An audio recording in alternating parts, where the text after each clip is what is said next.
waktu itu pada hari Sabtu Wage 18 September 1948 bersamaan dengan Muso merebut Madiun di pendopo Kabupaten Magetan, diselenggarakan rapat pleno Dewan Desa yang dihadiri oleh semua wakil rakyat. Anggota Dewan Desa itu berasal dari wakil berbagai partai dan lembaga-lembaga fungsional. Hadir dalam rapat itu MNG Sudibyo Bupati Magetan, Patih R. Sukardono, Kepala Panitia R. Murti, Wedana, bahkan Komandan Kodim.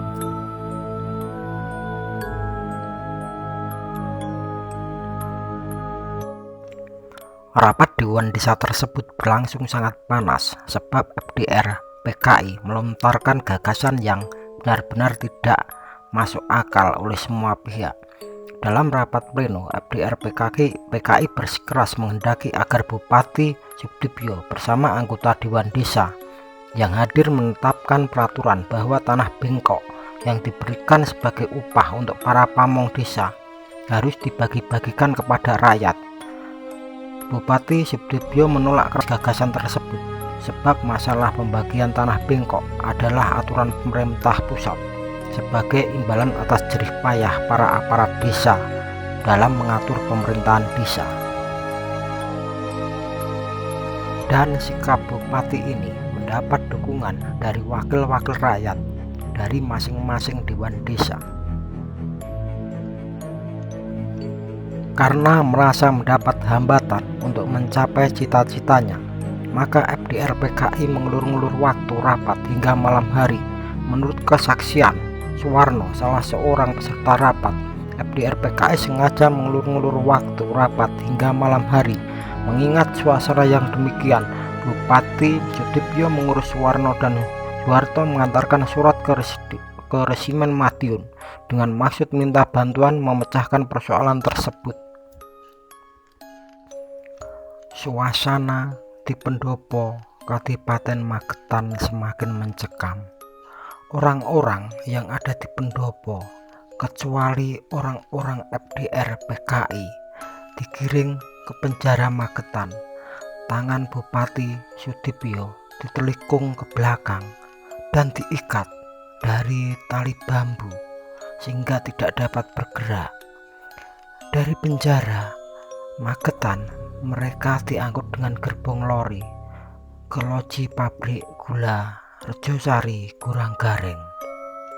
Bupati dengan rombongannya juga diangkut dengan tangan masih terikat tali bambu, dan kedatangan mereka disaksikan oleh seseorang waktu itu yang masih berumur 14 tahun. Saat itu para pemuka agama dan pemuka pemerintahan Magetan mendapat undangan rapat yang mengatasnamakan Bupati Magetan. Undangan itu bertempat di pendopo Kadipaten. Sebagai seorang warga negara yang baik, Kyai Sulaiman memenuhi undangan tersebut dengan patuh, meskipun hatinya terasa gundah, merasa ada sesuatu yang aneh. Tapi Kyai Sulaiman tetap hadir pada malam hari itu.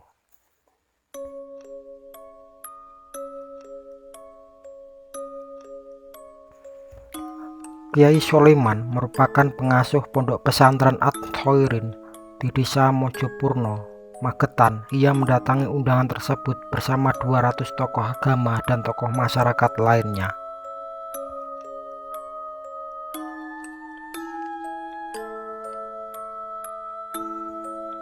Sesampainya di pendopo Kadipaten, ia mendapat ratusan orang lainnya sudah datang dan terlihat kebingungan. Para tamu undangan itu terlihat cemas. Ia pun bertanya-tanya, ada apa gerangan?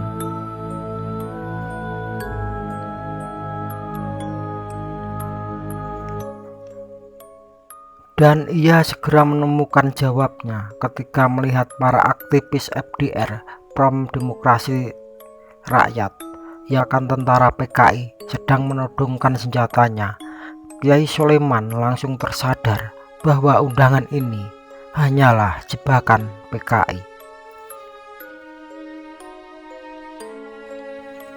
Malam semakin larut, tentara FDR PKI menggiring para tamu yang sudah menjadi tawanannya ke pabrik gula Kerjosari Guranggareng Magetan.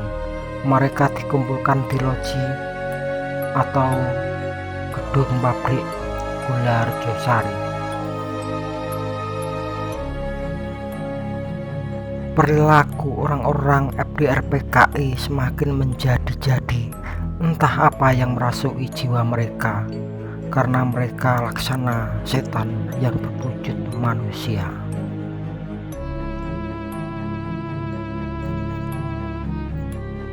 Ada dua rombongan besar di pabrik gula tersebut yang ditawan oleh PKI. Satu rombongan dimasukkan ke dalam gudang, kemudian gudang itu ditutup. Tentara FDR PKI lalu membuka sebuah jendela dan memberondong semua orang yang ada di dalam gudang, hingga gudang tersebut sampai banjir darah sampai ke mata kaki. Kiai Sulaiman termasuk dalam rombongan yang tidak dimasukkan dalam gudang.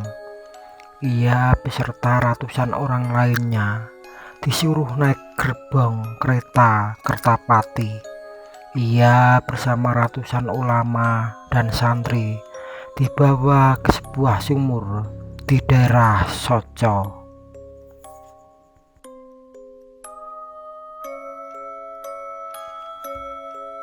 Sesampainya di desa Soco, para tawanan itu disuruh turun. Ternyata di sana sudah menanti dua lubang besar, dua lubang yang akan dijadikan kuburan massal bagi mereka.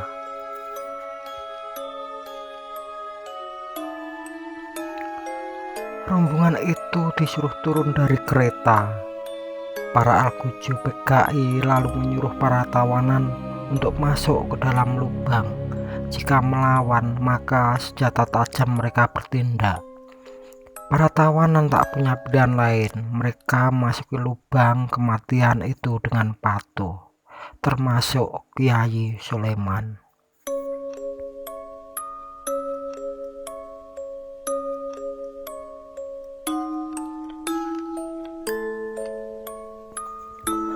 Begitu para tawanan sudah menempatkan dirinya dalam kedua lubang besar itu, para Algujo PKI mulai pestanya.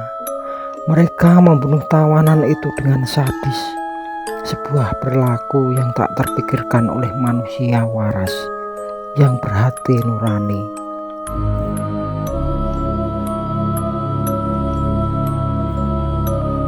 Para Algujo itu mengubur hidup-hidup 200-an tawanan. Mereka melemparkan batu ke dalam sumur hingga sumur itu tertutup. Sepanjang profesi penguburan hidup-hidup, jeritan para ulama dan santri terdengar sangat menyayat hati. Terdengar suara zikir tiada henti dari sumur itu. Bahkan zikir itu tetap terdengar dari dalam sumur hingga 7 hari lamanya. Entah siapa yang berzikir dari dalam sumur Soco itu. Hingga saat ini kedua sumur Soco masih ada. Bahkan kereta Kertapati yang mengangkut para tawanan juga masih ada. Sebuah pengingat bagi kita tentang kebiadaban PKI dan nama-nama mereka yang menjadi korban diabadikan dalam sebuah monumen di samping sumur Soco.